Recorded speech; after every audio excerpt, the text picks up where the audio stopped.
I'm a firm believer in making education practical. So I've shared this example over and over. Whenever I want to introduce something to my children, I don't want to just show them something in black and white in a textbook. I like to make it come alive. So if we're talking about an apple, instead of showing them a picture of an apple and saying, there's the leaf, there's a stem, I want to get an apple.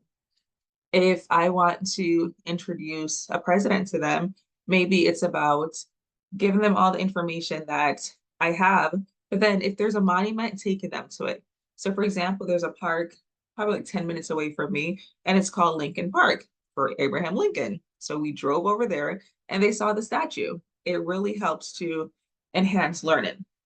Another thing I did was when we were learning about George Washington, I gave them a lot of content and we drove from New Jersey to Pennsylvania to Washington's Crossing, where they were able to see and relive exactly what happened during the time of the battle where we won Trenton.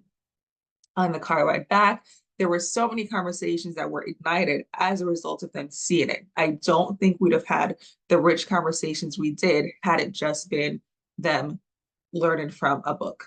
Now, there's some books that do really good job, a really great job at storytelling, making history really come alive. So I don't want to discredit those, but I do want to show and belabor the point that modeling something and showing something practically is such a great way to teach. Why do I share that? Today, we're going to talk about the fruits of the Spirit. Now, some of you may know from Galatians 5:20, 22, and 23 that the fruits of the Spirit are love, joy, peace, kindness, goodness, faithfulness, gentleness, and self-control. A lot of us may have learned a song about it when we were younger, maybe we're teaching our kids. But the reason I share this is because I want to share some practical tips for displaying the fruits of spirit in your everyday life. So that can be something as simple as starting with prayer. When we begin our day with prayer and we express gratitude and we seek guidance and, really ask for the fruits of the spirit to be present in our home, that's one powerful and practical way of setting a positive tone where we create this atmosphere of joy and peace and love in our home, right? In the mornings when our kids wake up, instead of go get your pencil, go get your book, we can greet them warmly and encourage them with kind words. We should definitely be incorporating Bible study in our everyday life so that it's not just a Sunday thing or a midweek Wednesday Bible study, but it's an everyday lifestyle that they will continue even after they leave the home. We want to do character building activities where instead of just saying, love your brother, love your sister, be kind, that we're building character, right? We're having conversations that focus on the character that we want them to develop. So maybe it's something where you see that one of your children needs to work on self-control. It's easy for us to just be like, you need to do this, you need to do that, and just share what we see there's a need for. But it's so much more powerful when we can, one, model it, and two, show them someone else, maybe in a story, who's going through, trouble with self-control and they're eating all the cookies or they're running around where they're supposed to be seated. It's easier to see someone else's flaws. So when you show it to children in that way, they can see the character, talk about the character, and then be able to incorporate it in their own lives when it's not coming from a judgmental or harsh place where they can't receive it. And you want to teach conflict resolution where children don't have to constantly come to you to be the referee. They can learn the importance of forgiveness and understanding and resolving issues with kindness. Another thing that's really powerful is service and outreach. A lot of times, because we want to do good by our children, we unintentionally create entitled children, right? So when we allow them to engage in service projects or community outreach together, not only is it an act of kindness and generosity, but it provides practical ways for them to express their love and goodness.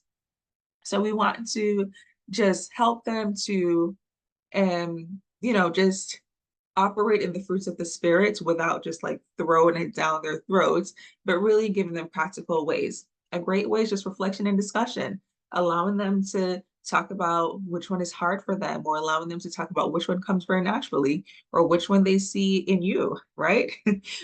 What an interesting conversation that would be. So I talked high level about how to incorporate the fruits of the Spirit in your everyday lifestyle. Now I want to give some practical examples of each one. So let's talk about love. We want to show affection and express love in a warm way. We want to demonstrate empathy, which is a really great way to show love by just understanding and considering others' feelings. A lot of times we tell our children, hey, don't do that because that's not love. Or how would you feel if your brother or sister did that to you? I think it's also important, just like how we make the effort to take the kids to the museum and we take them to the science center so that they can see and model what we're teaching. It's also important to model this behavior. So we want to prioritize quality time with our children, not just quantity time, not just academic time, but also nurturing the relationship so that we show that we love them. Another one is joy. We want to cultivate a positive attitude and just a positive outlook on life. We want to find joy in the simple pleasures and celebrate achievements, both big and small. You have a kid who was struggling in math and they finally cracked the code and now they know how to regroup or they know how to do that two-digit multiplication. That's grounds for celebration. And then we bring the joy into it, right? So it's not just finally you did the thing. It's wow, let's be happy about what you did. Let's express joy. Let's rejoice in the Lord that you got to this milestone. We want to share enthusiasm for learning and discovery. That's a very practical way of showing joy as a fruit of the Spirit. Now, in terms of peace, a lot of us are peacemakers. To be honest, my boys do not fight a lot. Sometimes it's about something very small, like I want this bowl of oatmeal instead of that bowl, right? And you're looking at the bowls like, really, what difference do you see, kids? Sometimes it's something really small, or sometimes it's the random toy that they haven't played with in X amount of months, and now it's wow, the thing that's so important to everyone. But in the grand scheme of things, my kids don't fight a lot. So I don't play a lot of referee and I'm not constantly being the peacemaker. But in the case where you are being that peacemaker, you want to handle conflicts calmly and seek peaceful resolutions, right? It's no sense in us saying that they need to do something, but we're not modeling it. Or teaching is not just what we say, it's also what we do. So we need to be cognizant of that. Easier said than done. I get it. I know that. So for peace, we want to create a peaceful home environment by setting clear expectations and routines. There's safety in routine. So I'm not saying every day you have to do something at 9 a.m., but maybe there's a flow. Whatever time you start, this is the order in which you do it so that it creates that peace and it sets them up so that they know what to expect. That's very important. And for patience, I want to just talk about practicing patience in moments of frustration and stress. It is so easy for us to get triggered by something. And I don't know if you're yelling or exploding or blowing up, but you're probably reacting or responding in ways that you're not always proud of, right? How great of an opportunity is it for us to model patience in those moments when we do not feel patient? When we're patient enough to give our children time to learn and grow at their pace, even though it's the 25th time that we show them how to do that problem or the 25th time that they saw that word that we're teaching them. We need to model self-control and patience in situations that require waiting and tolerance and patience. That's a great way to show patience. Moving on to kindness. We can be intentional about using kind words. And when I say intentional, it doesn't have to be inauthentic where you're saying something you don't believe, but making sure that you're intentional about giving a compliment where a compliment is due. So again, going back to the struggling math learner or the struggling reader, be kind in those moments. Give them grace, but be kind when they finally get it so that you can demonstrate acts of kindness. And also towards others. When they see that you're kind to others, they will also start to practice that on their own. It was interesting because 2 days ago we're in the store, and as we're walking, I kept hearing my oldest son say hi to everyone that he was passing. And I was like, I know that I've taught them to be polite, but I didn't say, make sure we say hello to everyone in the store, but they were modeling it. I'm the kind of person who wants to talk to everybody that I see as I walk by. And I think he sees that and he took that in as something that he wants to do as well. So when I see people, I'm like, hi, good morning. Hi, how are you? Hi, and I saw him doing it and I was like, wow, that was a result of me modeling. Now, I'm sharing that, but I'm not sharing all the things that I'm not modeling so well. Like when I'm not being kind to them, or when I'm not being patient, or when I'm not, um, being that peacemaker. We all have things that we need to work on. So we're going to give ourselves grace too. We're modeling this for our kids, but we also want to give ourselves grace. And we want to encourage our children to be kind to each other. I know we do it, but the way we deliver it is what's really going to generate that longevity. Goodness. I was listening to a message yesterday and I heard a pastor share his definition of goodness. And it was such a beautiful definition. First, he started talking about goodness and mercy will follow me all the days of my life, right? You've heard that scripture before. And I've heard people describe mercy over and over as not getting what you deserve, right? So maybe you're supposed to be punished for something, but you did not get punished, and that's mercy. The pastor described goodness as the opposite. So it's getting the thing even when you don't deserve it.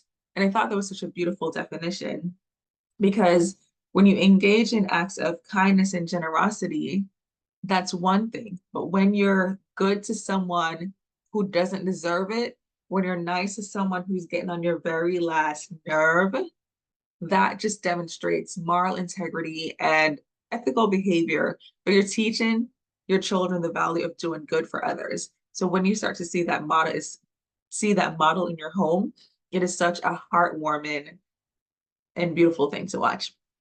And then there's faithfulness. Um, it comes a lot with consistency, right? So we need to be reliable, we need to keep our promises, and we need to demonstrate commitment to our family and to our responsibilities. We need to discuss the importance of just faithfulness in relationships and in our endeavors. So we want to teach our kids not to give up. We want to teach our kids to be faithful and true to their word and to their promises. So whatever they say, that they actually fulfill it and they do it. And we just want to, again, model faithfulness so that they see us.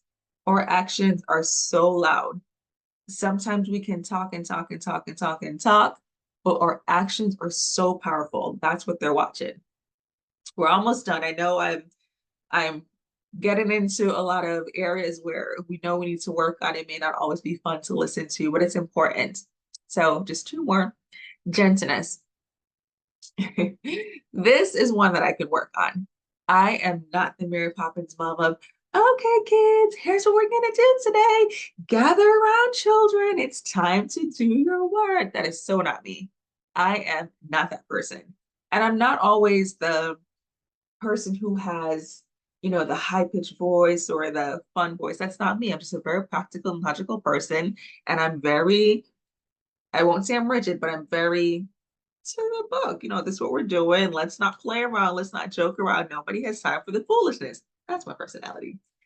So using a gentle tone of voice in our approach for of communication, handling conflicts with gentleness and grace and ease, and an understanding demeanor, that is definitely something I need to work on.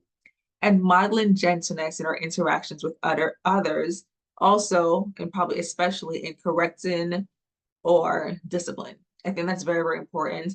And I'll be the first one to say that that is an area that I need to work on as it relates to my children, just being gentle with them. Because I'm such a no nonsense person, if I know that I've communicated something, especially over two times, that's my threshold. It's only two times. Especially if I've spoken to you about something a couple times, then now I'm thinking about something else. What is the reason that this is so hard for you to obey? What is the reason that I have to keep repeating this? And that's when I'm not gentle. Maybe the first time I'm a little gentle or a little understanding, making sure that there was no miscommunication or misunderstanding. But after knowing that I said this a couple times, then I'm like, okay, enough of the foolishness. You hear me use the word foolishness a lot. I don't like foolishness. So you want to model gentleness in your interaction with your children, with others, with your spouse, especially in front of your kids, because they're always watching. They're always listening. All right, so enough of gentleness. I don't want to talk about it anymore. And then the last one is self-control. We need to exhibit self-discipline and self-control, not just in our actions, but in managing our emotions. So when we're disciplining our children, when we're interacting with them, this goes back to gentleness. How are we talking to them? Are we losing our cool? Are we walking in self-control? Because it sounds a little hypocritical if we're telling them to have self-control and to focus and to eliminate distractions and to, you know, regulate their emotions and have healthy habits and all these things. It's a wee little bit hypocritical if we're telling them to do that. And as adults, we're not doing that ourselves. All right. So self-control is something that I know that I need to work on, especially as it comes to food. I'm such an optimistic person that I'm like, woo, celebration, yippee, let's celebrate, let's get cake, let's get ice cream, or it's a summertime, let's get a lemonade, let's get this. And then what should have been an act of joy or an act of goodness now becomes gluttonous, right? So it's a delicate balance. So we want to make sure as we're engaging in the fruits of the spirit that we're not going overboard because nothing in excess is good. So we want to live a life of moderation and make sure that we're walking in self-control. So I did not come on here to beat you up or to make you feel bad or to make you cognizant of the fact that you probably have to work on a lot of things. But I did come on here to remind you that sharing and talking is powerful, but modeling is so much more important. So remember, modeling is a continuous process, and we serve a God who's graceful and he is good and he's kind and he exhibits all the fruits of the Spirit. So if you have been completely missing all of them, or two-thirds of them, or most of them, give grace to yourself. And remember, you don't need to wait until the new year to start something. You don't need to wait for the new month. You don't need to wait for a new day. You can start right now. The power of now. It is so powerful to have that mental assent of, okay, I need to change that, but then practically and intentionally implement it. You don't have to wait until tomorrow. You can start now. So it's okay to acknowledge your mistakes and to learn from them and to move on. It's okay to be open with your kids and say, hey, mommy wasn't really walking in self-control. It is okay to apologize, right?